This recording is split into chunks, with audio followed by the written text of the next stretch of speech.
இன்னும் நம்ம மறக்கப்படக்கூடிய நிலையில தான் இருக்கிறோம். சோ இன்னைக்கு அதை தாண்டி நம்ம உரிமை பெற்றுட்டோம் இல்லையா, அதிகாரம் மிக்கவளாக ஆயிற்றோம். அது எப்படிப்பட்ட அதிகாரம் மிக்கவளாக இருக்கிறோம்? இரட்டை பொறுப்புகளுடன் பயணிச்சுட்டு இருக்கிறோம் இல்லையா. இன்னைக்கு நம்ம எல்லாருமே வந்திருக்கிறோம்.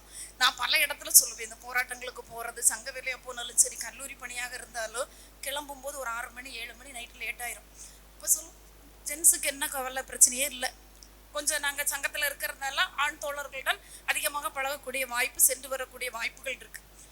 உங்களுக்கெல்லாம் என்னப்பா, வீட்டுக்கு போன உடனே வீட்டுல அப்படியே கையில டீயை கொடுத்துருவாங்க, ஹாயா உட்காந்துட்டு அடுத்த வேலைக்கு போயிருவீங்க. ஆனா நாங்க போய் தான் அந்த பாலை எடுத்து காய்க்கணும், டீயை போட்டு கொடுக்கணும் அப்படின்னு. இன்னைக்கு நம்ம வர்றதுக்குள்ளே வீட்டுல என்ன செஞ்சிருப்போம். இன்னைக்கு நமக்கு இங்க லஞ்சு கொடுப்பாங்கன்னு நினைக்கிறேன் பிகேபி சார். ஆனாலும் நம்மளால ஒரு நாள் சமைக்காம வர முடியுதா?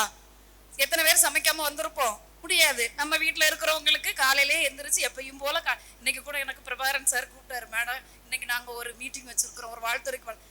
எல்லா நாளும் காலேஜ் போறோம், அதுவும் நமக்கு செமஸ்டர் எண்ட் இல்லையா, ஒர்க் லோடுக்கு ஹெவி. அந்த ஒர்க்கை முடிங்க, இந்த பில்டான்ஸை முடிங்க, அது இதுன்னு பட்ஜெட் மந்த்ன்னு ஹெவியா தான் இருக்கு எல்லாருக்கும்.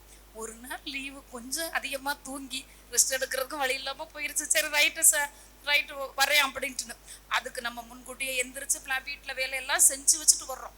அப்ப நம்ம வெளியில என்னதான் நம்ம அதிகாரம் மிக்கவளா, ஆளுமை மிக்கவளா இருந்தாலும் நம்மளுடைய வீட்டுக்குள்ள இன்றைய நிலையை நான் சொல்றேன், எப்படி இருக்கிறோம்? இரட்டை பொறுப்புகளோட தான் இருக்கிறோம் இல்லையா.